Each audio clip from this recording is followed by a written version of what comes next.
AMP Studios, brought to you by Old Mutual.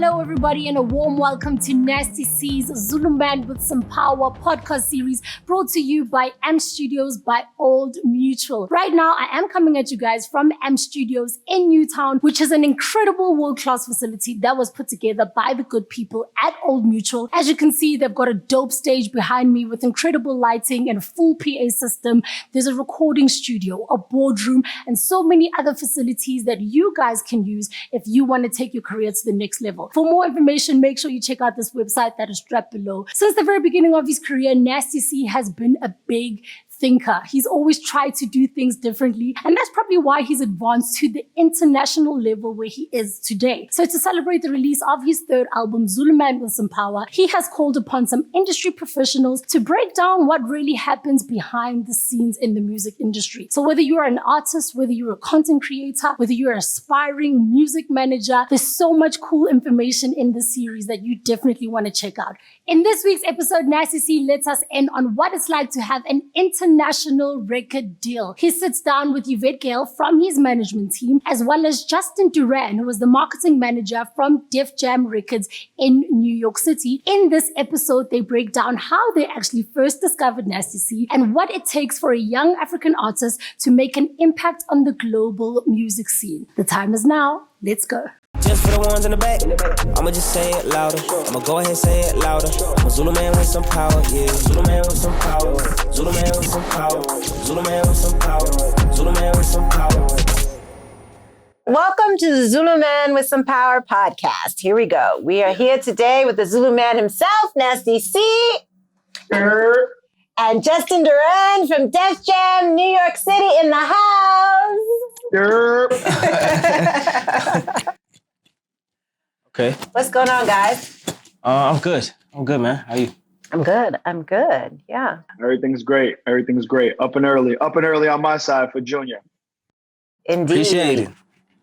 Nah, it's all love, bro. I think that we wanted to just kind of on this podcast talk about the artistry and the growth of artistry, and how does someone cross over from their continent into North America, and what are the challenges and the things that happen, and what do we have to overcome, and what works for us? So I guess, Justin, I would like to know, since you're at Def Jam, how you felt when it was first brought to your attention that Def Jam was going to sign Nasty C to give that global North America push. Oh, wow. I'll keep it brief. I was at Def Jam for 5 years. I had my first two breakout artists at Def Jam the last 2 years, Logic and Alessia Cara. But I had been working in the music business for a while, and that was the first time I ever experienced like an artist crossover. Logic was more like internet rap. Alessia Cara was more like bedroom pop. And then they both crossed over, Grammy nominated, #1 records. And I got addicted to that feeling. So the next step of my career, I kept telling my boss at the time, like, yo, I need something bigger. I need something bigger. So they had a meeting with Colin, Sipo, Yvette, I believe you were there. I know Junior was there. And my boss just went over to my office and was like, yo, you want something bigger? Come with me. And once I was in the room, I was texting him like, do not give this project to anybody else. I need this.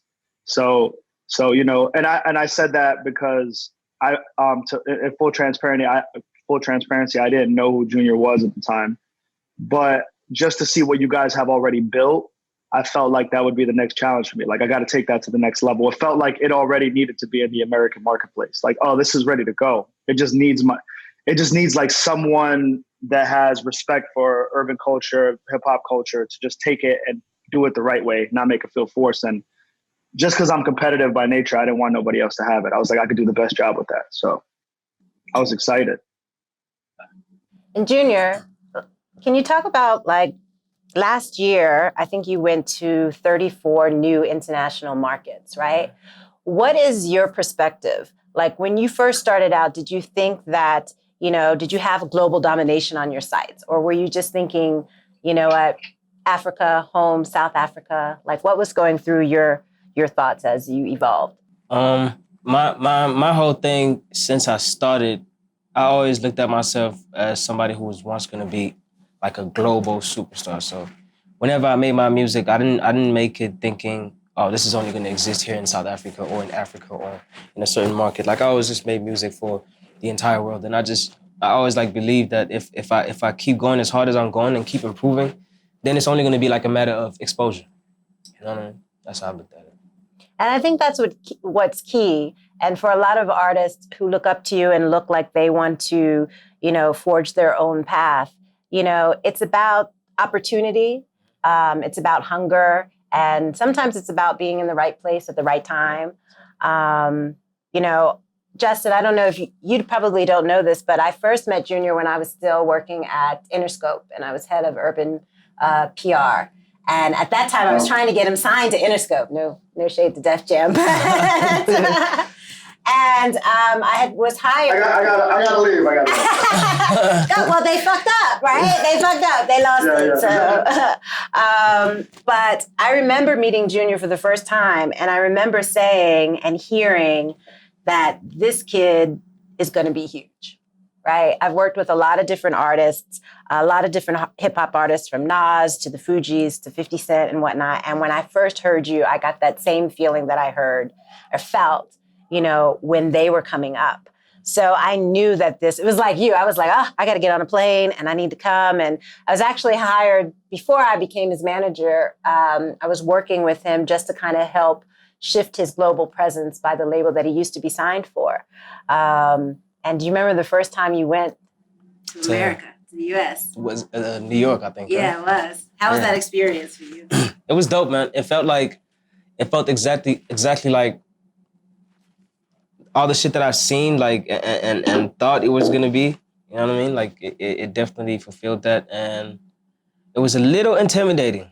I don't lie. It was very intimidating because, like, when you read stories of just like people that just like blew up overnight in the States, you think, okay, this is gonna be easier and whatever. And then when you go there and realize how many other people are like waiting in line, you start to realize, oh shit, like I'm falling into like a pack of like thousands of other people that are just like waiting for their shot. So it's like competitive and everybody's moving. Everybody's like trying to do the next thing like right now. They work way, way, way faster than us down here. So it was like, but it gave me like a creative high. It gave me like a rush. It's dope.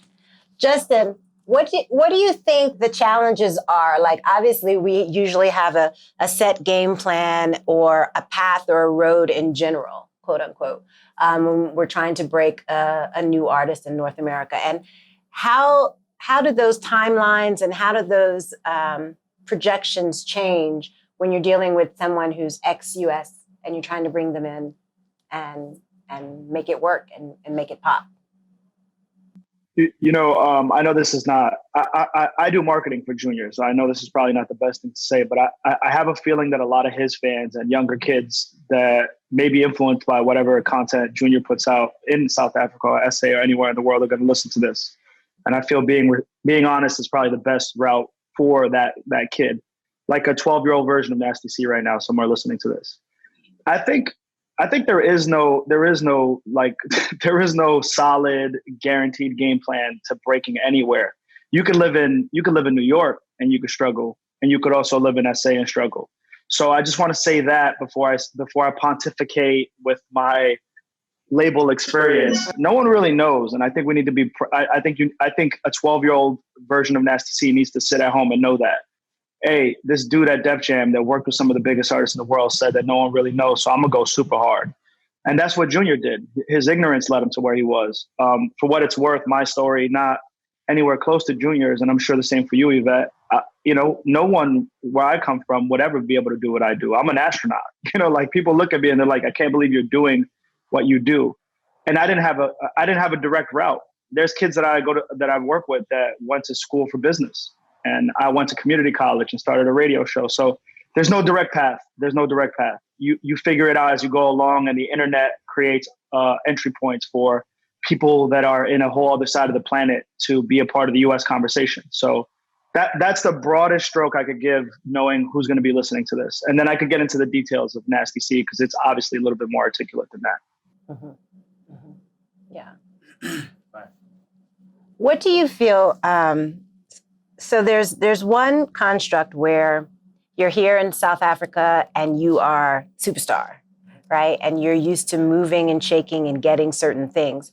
How does it feel, or does it feel any different when you have to go to America, right? And you're basically starting at the bottom, right? Because people don't know you. There's a community that I'm sure has heard of you. But essentially, you're starting over as a brand new artist. How do you handle that? How do you adapt to that? I look at it like so it is my second come up, but I look at it like a chance to make a better first impression. You know what I mean? The first time I started out, when the same thing that's happening to me in the States was happening here at home, I didn't have a lot of experience. I didn't have stage presence. I was very shy. I didn't have the confidence I wanted, self-esteem. Everything was kind of like at the bottom. I was still figuring out a lot of shit about myself even. And now that I get to do that again in the States, I understand the stakes are higher. I understand that I'm coming in with a lot more experience. So I know what catches. I know how to interact with the crowd. Even if it's 8 people, I know how to make that work with those 8 people. Make sure when they go home, they remember who I am and what I did on stage. You know what I mean? I just look at it like it's just a second chance, man, to do it again, but like better and more surgical, I guess. Yeah. Do you feel a lot of pressure? No, from what? Pressure to make it there, maybe as big as you've made it here, or do you not? Oh yes, no, that's always been my thing though. It's sort of like, and more especially with hip hop, you haven't really made it until you make it in the States. When you make it in the States, it's like you made it everywhere else. Yvette, you had mentioned, what are the difficulties to breaking in the U.S. When I got the Nasty C project, I'm sure all his fans know we call him Junior. So if you hear both names, then that's the same person.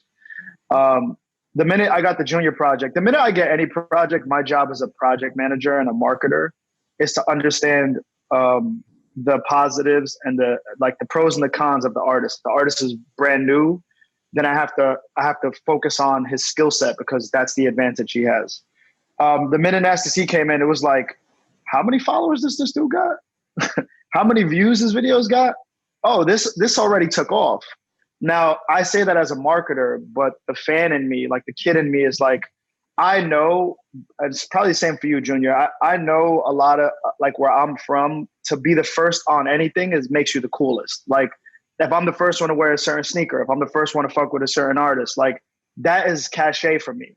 So the minute I got the project, I remember telling Colin and Yvette, like, our advantage here is that this is already happening.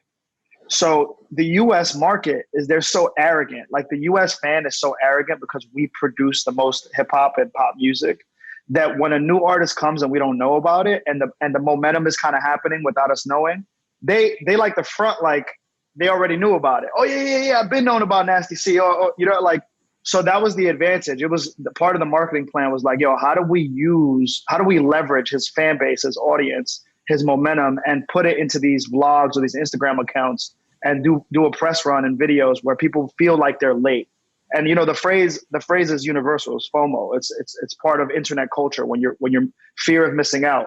And I think that was a big thing for us. It's using Nasty C's momentum from outside and bringing it to the States and making people feel like they were missing out. So I think that's really important. You have to understand what advantages you have coming in. And if you don't have a fan base, I was preparing for this interview, Junior, and I was looking at all the dope artists in SA, and there was one kid, I don't know his name, I don't remember it off top, but like he came up on a few YouTube channels, like he's the fastest rapper in South Africa. And that was like the only thing I kept hearing, he's the fastest. It's like, oh, that's his competitive advantage. Because he may not have an audience. I don't know anything about him, so with all due respect, but that's the one thing they kept talking about. So again, I think when you come to the US, you got to know what advantages you have as an artist and don't go away from them. Double down on them. If you're a dope rapper, if you're a singer, if you're Afro pop, if you DJ, whatever it is, don't go away from what comes to you naturally. Don't go away from what is your skill set. Don't try to adapt too much because you're going to get lost in the crowd. 1,000%. Sure. That answers a question that a lot of interviewers ask me regarding this similar topic. Actually, when they ask me now that you're making this move to the States or whatever, do you think that that's going to influence your sound and what type of music you put out? And that says it like best. Like why would I take on something that's gonna be harder for me to, you know what I mean? Like instead of just using what I already am mastering. You know what I mean? But I can say this, do you think, or I guess it's more of a question, do you think that the more that you're exposed to, because somebody may say, and I'm sure haters always try to find something to say, right? But as you travel to Japan and you go to Paris and you go to Germany and you record in the US and all these places, isn't it about growth and learning? Don't you learn new things even about yourself or your sound or what have you? Yeah. So isn't it just to be expected that eventually your sound, maybe not an American sound, but your sound, your will authentic evolve. sound Yeah. will evolve? Yeah, it's like that. It works that way. It's you travel first and then that has an effect on you. People think it's backwards. People think you target a place and then you, I don't know, change and adapt or whatever. But it's actually what you said. It's the other way around. Yeah. Because there are some artists that do that. I think there's some artists that go like, that's the American sound, that's not really me, and I'm gonna make myself sound like that to get ahead as opposed to being authentic. Yeah. But I do think, I even noticed just from year to year, your growth and your musicality after you've gone to Japan and recorded, or after you've gone to LA and sat with no ID and whatnot. I see the progression and I only see it just continually growing. And that's what's exciting for me to know, like, we're stuck where we are here, but my mind, I'm already 5 years down the road. Exactly. Like, what's gonna be next? Yes. What are you gonna do on the business side? What are you gonna do on the movie side if you choose to do that again? Yeah. You know what I mean? Like, I think that the world is just your oyster, as they say. Like, it's big, and Definitely. So, Junior, you said something that I was talking to one of my homies recently about the New York grime scene. I'm sure you're familiar with it. You know, Pop Smoke, Fabio Foreign, got a lot of younger kids coming up now. Yeah. I'm here, so I have a personal bias towards the region that raised me. And to your point, Junior, history repeats itself, right? Like I went to school and all I did was, I went to school for marketing and communications, but all I wanted to talk about was hip hop when I was in school. And I did all my reports on hip hop culture. I obsessed over it. And I realized from studying the roots of hip hop, like the same thing that happened with jazz is the same thing what happened with grime, right? Like drill music. Jazz music was primarily done by Black artists and totally overlooked by US consumers. The UK took it, flipped it, and kind of turned it into rock and roll, what is known as rock and roll. And they sold it back to us in the US. And then we wound up riding their wave and we're buying the product that we originally had created, but we overlooked. There's no difference between that and what happened with drill in Chicago. It was a very niche thing, like Lil Durk, Lil Reese, Chief Keef. They created it, and I know those guys influential to you. But you would have to know about the culture to know that those guys were influencing music at a high level. Music with no rhythm, just kind of like these crazy young chop beats, like. And then it didn't blow up in the US, kind of went away.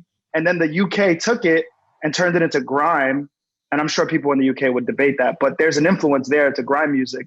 And then now New York is having a resurgence off of this hybrid of UK grime drill with New York flair. So I'm saying all that to say that if you take that same variable, Junior is obviously influenced by US culture, hip hop. His influences are Wayne, just like me, bro. Young Thug, T.I. Some of your favorite rappers are my favorite rappers, and I think that's why I like your music so much. Your influences, you kind of already have them, so you don't have to overdo it when you come back to the U.S. because you're basically bringing back what they taught you, kind of like the way Rolling Stones brought back rock and roll, or Skepta brought back grime to the U.S. and A$AP Rocky was able to see it.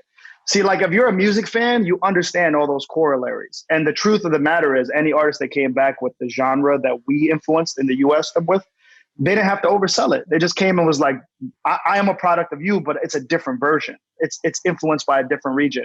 And I think, Junior, that's what you do so well, man. It's effortless. You know, I loved having 40 meetings about your album art and watching you fight so hard for your art. That shit inspired me. It was like, I had to tell Def Jam US, like, yo, back down, bro. Just like, stop. And anyway, I'm going on a tangent, but that inspired me to be like, yo, he knows who he is. He's not a kid. Like, he knows how he wants to bring this product to the States. And I respect that so much. And I think that's what's amazing for me, because sometimes I feel like I learned from you. Like, I've been doing this a long time, but things evolve and things change, right? And I think you even give me a new perspective sometimes as like, okay, I know that that's the way it used to be done, but it could be done this way. I'm old. Yeah. You know what I mean? Like, and I think that that's what gets me excited, that everything that you do feels like you're doing it for the first time, right? Every new track that you put out and I hear, I'm like, oh my God, I'm so excited all over again. Like, and just the passion and energy and hunger that you have is what gravitated me to you to say, you know what, this kid. Appreciate it. He's gonna kick ass. He's gonna do this. You guys giving me my flowers right now. We're giving you some flowers. But it's all true. It's all good. We're not trying to pick your head up, but I think it's important, man. You're running a marathon, and I think I have the luxury of working with a lot of managers. I'm not a manager. I work with managers. I work with artists, and I think the good managers are empathetic to their artists. Like, they understand that their artists are the ones that are dealing with all the burden. You know what I mean? So you could call it flowers, but I think this is stuff that's always being said about you when you're not in the room. So you deserve to hear it. Thank you. I had a question for you, Junior, because in my city, I'm definitely one of the few people that made it to this level. And anywhere I go, I see younger kids that are Spanish like me. I'm Puerto Rican, so and they're always like, "Yo, how is it?" Or "Have you met Kanye?" You know, like. Yeah. And I try to give them perspective. So I asked, and I'm doing it on a very small scale. I just out of curiosity, I want to know, like, bro, South Africa, you know what I mean? Like, what is that? Like what is your favorite thing to hear when you run into somebody young or a younger artist? And what is it that you're looking to, like, how are you looking to motivate them? What do you want them to know in case they're listening right now? Damn. That's a good question. I've never really thought about that, man. Like, they all have, either something to say, like telling me how all the stuff that I've done has really taught them not to aim so low, or not to let anybody define what box they should be put in or how far they can go. You know what I mean? They either always telling me that or asking me how to keep going, you know? Because starting out is not the hardest part. We all start out. Everybody starts out making music. Oh, I make music now, you know what I mean? And a lot of people tend to get tired along the way. And then when they see people like me who came from nothing also go this far and still like go crazy like I don't even have nothing, I think that's the one thing that they want. That's the key that they ask me for. You know what I mean? And I always have something. It's not like I have a scripted in my mind. I always say something different every single time because I'm still learning. Like, I'm still learning a lot of stuff. You know what I mean?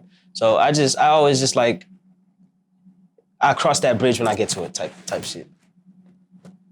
Yvette, if I could just follow up, I know this is specific to the SA to US or Africa to US, but I want you to speak a little bit more about work ethic, Junior, because I think that's the common denominator, despite what language you speak or where you come from. That's what's always separated me, and that's where it separates. Every time I find a new hero in any industry, I'll be in chapter 4 of that hero's book, and I'm like, oh, he's obsessive like I am. That's the common denominator.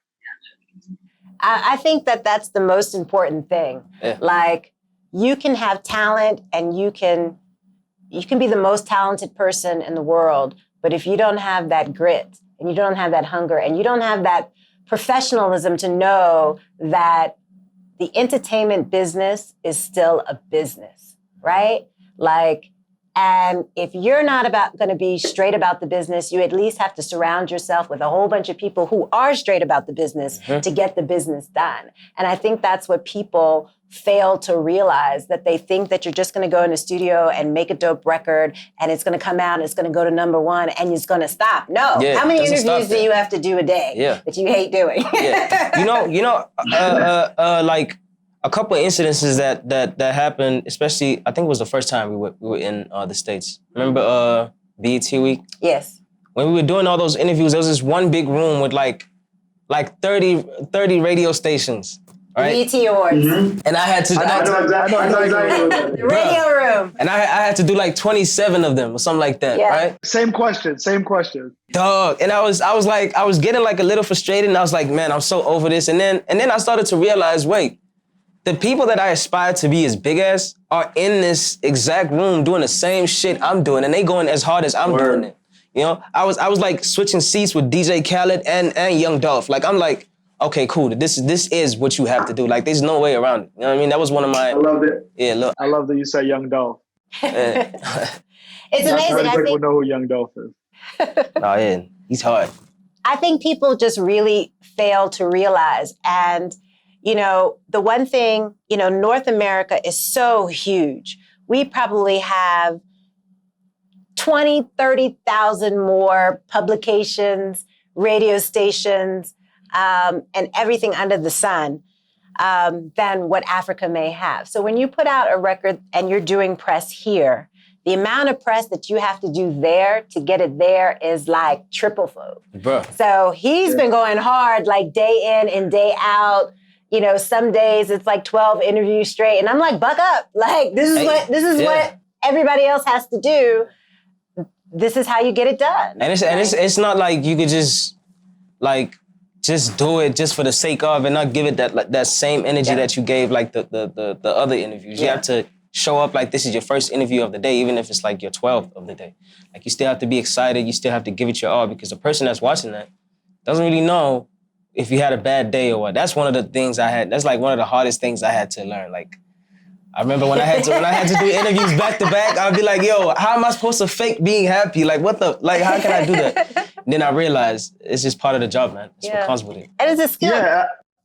Go ahead. No, I'm sorry. I just wanted to say it's something that you know, I'm caught in a weird spot because I'm transitioning into music executive, even though I still feel like a kid and a fan at heart. You know, like when I see Nasty C, I just want to ask him fan questions.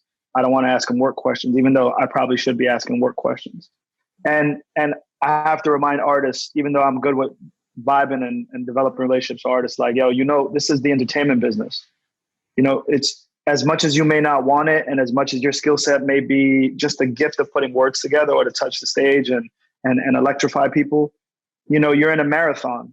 And unfortunately, you're not where Frank Ocean is at right now. Unfortunately, you're not where Kanye West is at right now. You're not where Wayne is at. You have to do what people have done before with you to cut through that clutter of the marathon. Now, can we guarantee that this one interview is going to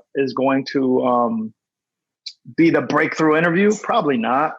But what I can guarantee is that if you say something that in this interview that gets to the PD of Hot 97 and he sees that interview and he relates to it, and now he's playing your record in one of the biggest markets in the world, that's the difference. So, you know, Junior, I know you're a fan of Kobe. I'm also obsessively obsessed with Kobe Bryant, and it's about the little things, about the work you put in. And that's how I see it. Like, I don't know where my blessings are going to come from, but I know I'm not going to deny myself any of them.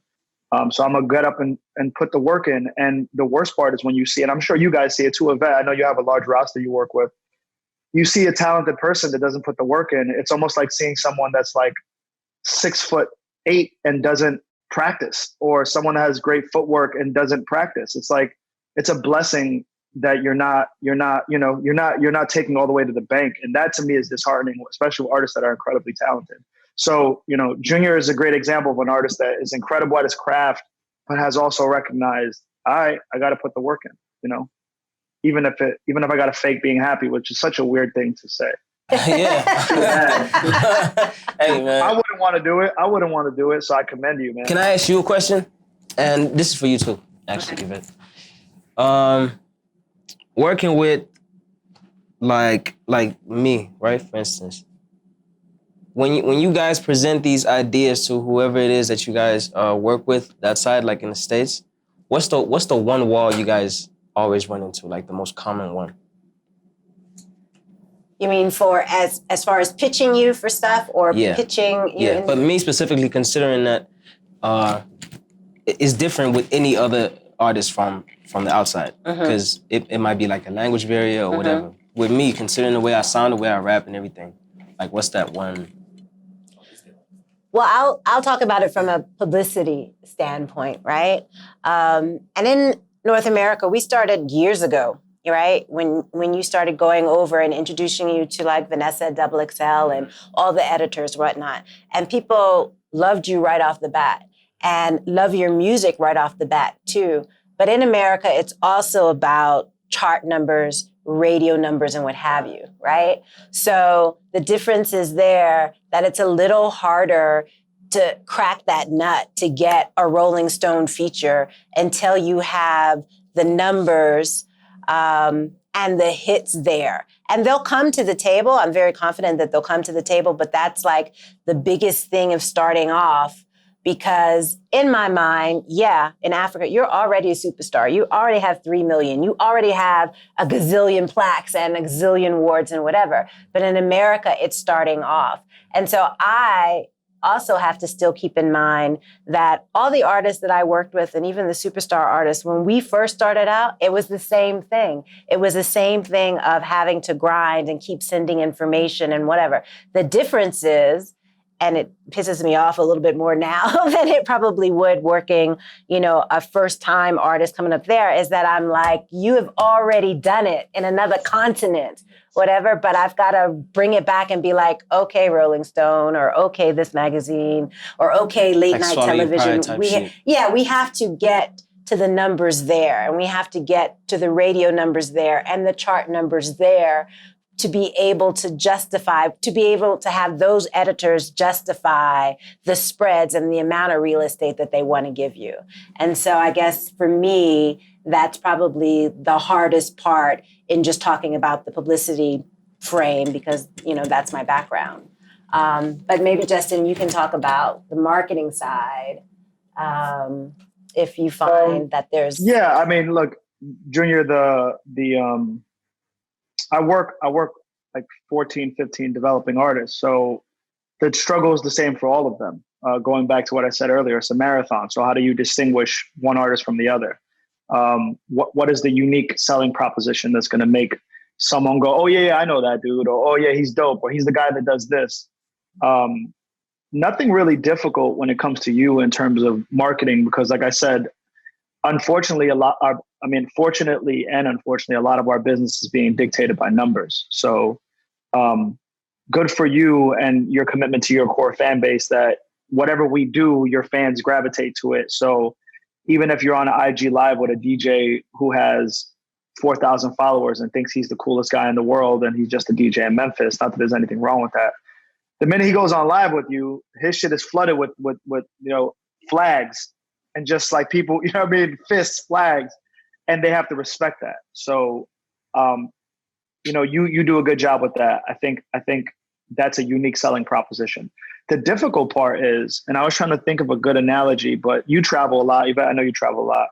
I remember going to Paris and looking at all the chocolates and the snacks in the airport and not knowing any of them, and just trying to find correlations between the photos and trying to see what felt like something familiar. So I didn't get something that I didn't necessarily want or would regret buying. And I think, not to make it that minimal, but just to answer your question, Junior, I think as a marketer, that's what I try to figure out with all developing artists, and specifically someone like yourself. It's like, okay, what correlation can I draw between the consumer and this incredibly talented artist that they feel familiar with and not feel like they're risking anything, that they're clicking on that album, listening to at least 3 songs, watching one video on YouTube and letting the algorithm feed them 2 or 3 more videos. So I know once I get them in the door, they're going to buy something.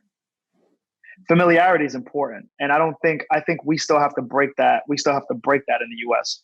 Why would anybody want to listen to Nasty C when we have 50,000 other artists who are putting out music every week? Think about that. That's a massive number. Even you probably struggle with that.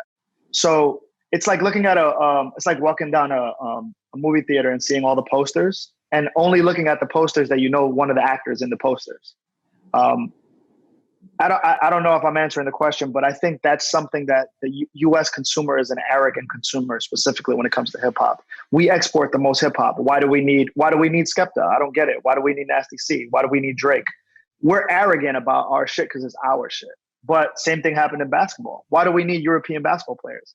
Those guys came in and reinvented the sport. So I believe that breath of fresh air from other markets outside of the US is reinventing hip hop. It's reinventing music. Drake reinvented our genre, and he's from Canada.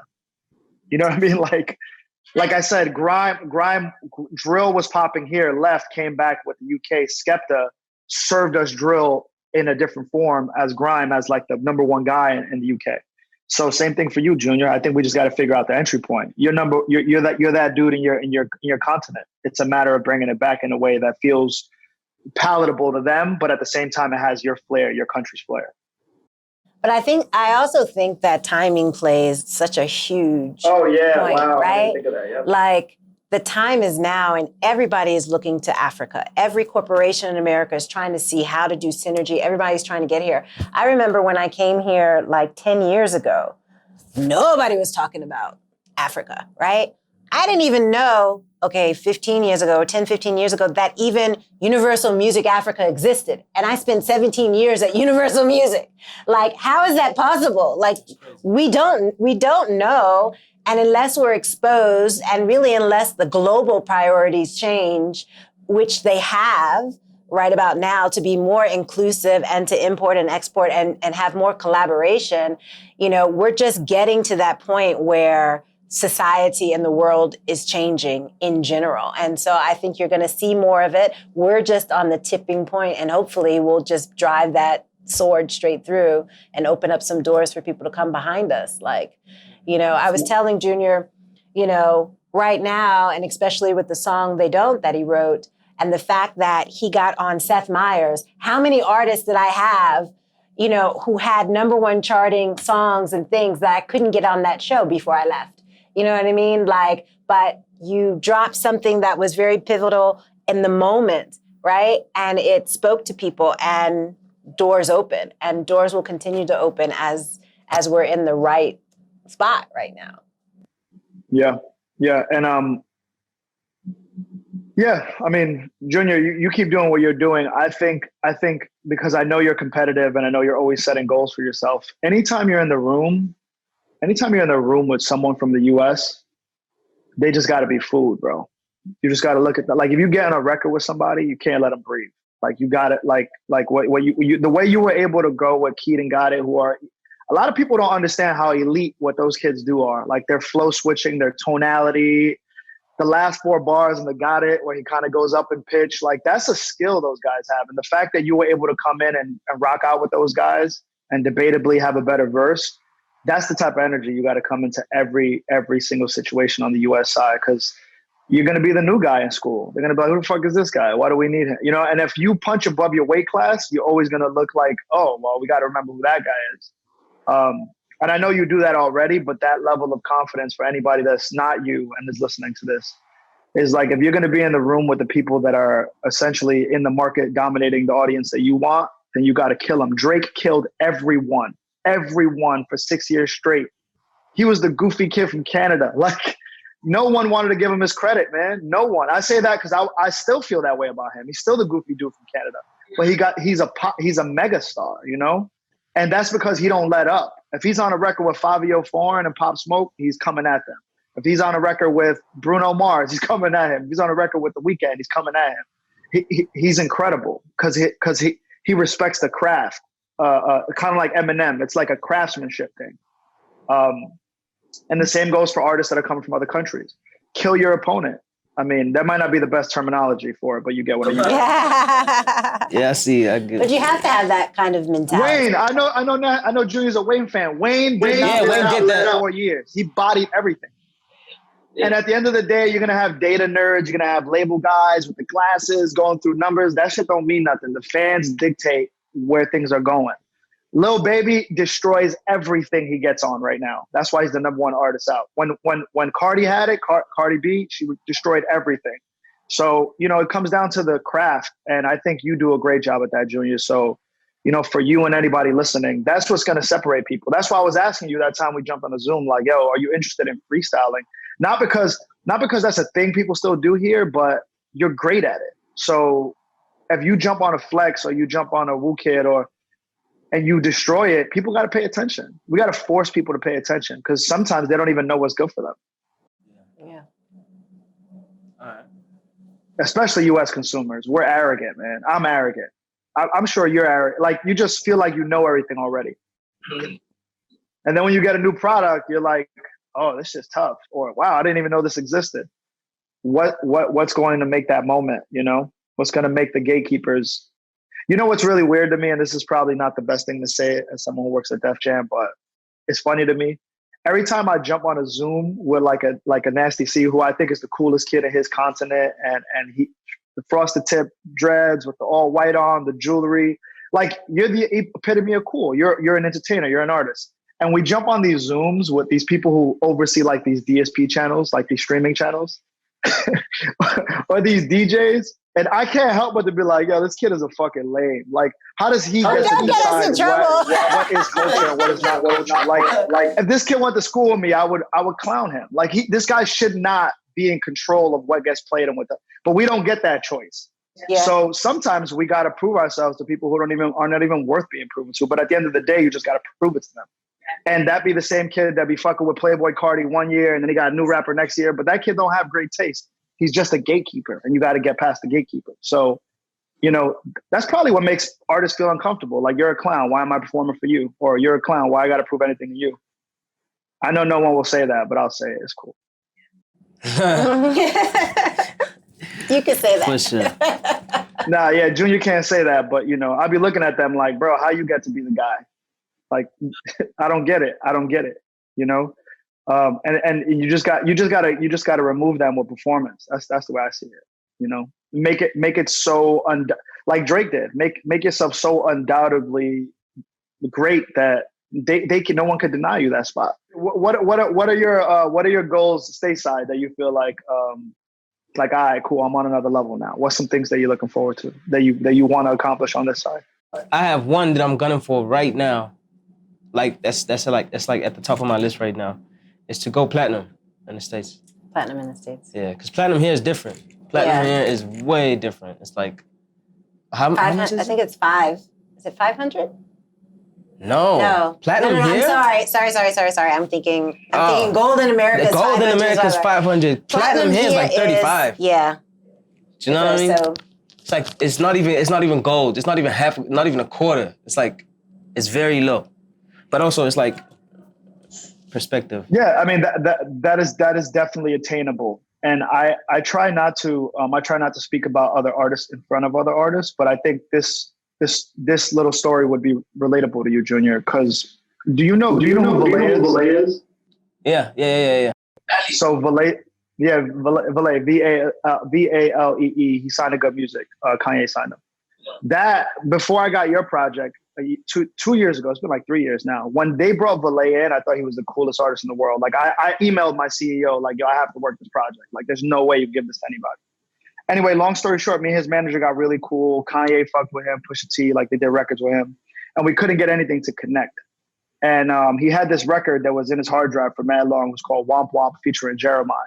Yeah. And me and his manager would be like, yo, this is it. Like, you know, by the way, Valet doesn't care about music. He only cares about like being an artist, and that's it. So he didn't even have the goal of going gold. He just made music. And I know that's your goal, so I'm telling you the story because it's relative. We took the record, and I purposely gave it to all the I purposely gave it to all the assistants at Def Jam, and I told them to play it max volume in the office. So all the senior executives could come out and be like, what is this song? Like, what's this Jeremiah song? And that was my like mix show in the building just to get people to pay attention to this kid. So anyway, long story short, we put the record out. We forced the label to put the record out by, I'm gonna get in trouble eventually for staying in the story, but we leaked the record. Like I told Barber, like his manager, like, yo, no one's gonna put this record out. Just put it out. So he put it out, came out, internet reacted immediately. It went viral on TikTok, which we have no control over. So I think this is a point of the story that should be important to you, Junior. Sometimes you don't have control over what goes. Like Yvette said, timing is important. So this shit goes viral on TikTok. The label is like hitting good music, Kanye, like, yo, we don't have clearance. Like, we need to get this song out ASAP through UMG. So we rush it, get it out. Me and Barbara are laughing in the background like, we got it out. Like this, you know what I mean? It happened. So the record is like, goes crazy. We shoot a video for it. We're probably at like 300,000 units. And the record just kind of died out, stopped playing at radio, whatever. And then we just kind of moved on. And then out of nowhere, the shit went crazy again on TikTok. Like out of nowhere, just went viral. And then I think it took, and then we got a sync on Netflix for this movie on Netflix. It was the title page of Netflix. And it went from like 350 to 450. And then the Netflix thing took it to gold. And if you look at the video on YouTube right now, I got 3 million views. It wasn't a hit per se. It was just something that we felt good about and we put into the universe and it kind of connected. And we're talking about an artist that signed to Kanye, signed to Good Music, signed to Def Jam, UMG, and low key, he kind of did it himself, you know, like, so whatever that goal is, like numerically that you have, understand that it can be achieved many ways, not just through a label. I always tell people the first round of marketing is in the building. Yeah. And I love like the fact I came up under Jimmy Iovine. His foresight was get the young kids, get all the interns, get all the other people, forget all those, you know, highbrow folks. These are the kids that really know and understand, you know, what is happening. So your first rule is to charge and make soldiers inside the building. And that makes sense. That makes sense. Because if they vouch for this is the valet plaque. And now again, I don't like showing other artists stuff. I have a whole gang of plaques from the other artists, but this is my favorite one because it came from the mud. It was unexpected. Yeah. We ran a play that no one wanted us to do. And that's my favorite one because it wasn't the label. It wasn't this elaborate scheme. It was an artist and a manager following their intuition and just knowing what was right at the time. And the world just kind of, Yvette, to your point, that's such a good point. Timing is something that we don't really control, but sometimes a lot of hard work and timing leads to a moment. So, you know, it's good to have a goal going platinum, but you know, I think the more like what goal is controllable to you, Junior? The goal would be like, I got to get 2 projects out a year. That's in your control. Going platinum is not in your control. But the more volume we do that and you put that in front of everybody that you have on stateside, we could be like, all right, cool, we got to keep collaborating. We see how every time he did a collaboration with a U.S. artist that he had a genuine relationship with, it raised his profile in the U.S. So maybe we need to do more of that. We don't really like how this other shit went. Maybe we need to do less of that. But it's about being strategic and also having goals. But man, the fact that you said that, now that's what I want. That's what I want for you. And we're going to get there. We're going to get there. Thanks. Make it happen. All right. Hopefully I don't get fired after this interview. Not at all. We'll protect you. Yeah. We'll edit it out. We'll chop some. Nah. Listen, I'm always getting slapped on the wrist for what I say about big corporations. But I believe artists are magicians, man. You guys create magic. Like, you know, painters, writers, sculptors, architects. You guys have a skill that I would never have. So we create business around the moments of happiness or excitement or, you know, art that you have. So I don't like keeping the truth in my head. I like letting it out because, again, it may not be for you, Junior. It may be for a kid that's listening to this. So, you know, they're not relying on big entities. They could get it the way you got it. You know, your documentary, the mini doc that we did for you, that shit motivated me, man. It was like, wow. I cannot not work on this kid's music. I cannot not hustle because look how far he came. You know? Yeah. Cross 2 rivers. Story of my life. And he's still here. Like, if you have access to the greater world through social media, you have an opportunity to build your fan base. So my advice as a marketer to anyone with no resources or minimal resources is, one of my OGs told me this back home where I'm from, is start where you stand, like literally start where you're standing right now, and better tools and resources will be found as you go along. But don't not start, like just start now. And whatever platform, my last piece of marketing advice is like, whatever platform you have that is showing you positive feedback, double down on that platform. Like if it's TikTok, double down on TikTok. If it's Instagram, double down on Instagram. If it's YouTube, go hard on YouTube. Don't in the earliest phase of your career, don't dilute yourself by trying to do all the platforms. Just find the one that's working most and just kill that one. and then build onto other platforms. And that's my advice to anyone that's not Nasty C, that's starting brand new. That's the way you build audience. That's the way you build familiarity. And then people that want to be a part of your business will come to you. Managers will come to you. Artists will come to you. Labels will come to you. So the power is really in your control as long as you have access to the greater world. And that access is social media. And last time I checked, they ain't charging to start an Instagram or YouTube. So, and I just want to add on to that. I would tell the young person out there, watch who you have around you. Like the one thing that I love about you, Junior, is like you keep it close. And, you know, you don't let way too many people infiltrate, right? Because too many people talking to you, telling you too many different things just fucks up your head. Yeah. and so keep your circle small and try to learn about the business and know that it is a business. And however you can do it, you know, even if it's you and your homie don't know shit, but you trust him, you guys learn together. You guys learn together and figure it out and build and keep your circle tight, keep it strong, you know, and you'll get ahead, you'll prevail. Because too many people. Destruction. Facts.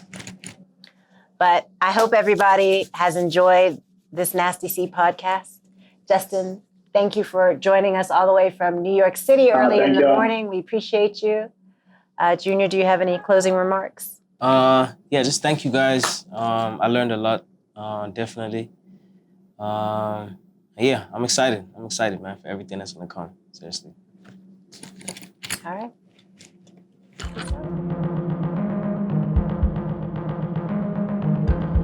I hope you enjoyed that episode of Zulu Man with Some Power podcast series brought to you by AMP Studios by Old Mutual. If you want to find out more information about the facilities and resources that they offer or revisit some of their masterclasses, the time is now to visit ampstudios.co.za. Music has changed. How it makes us feel never will. The time is now to visit ampstudios.co.za.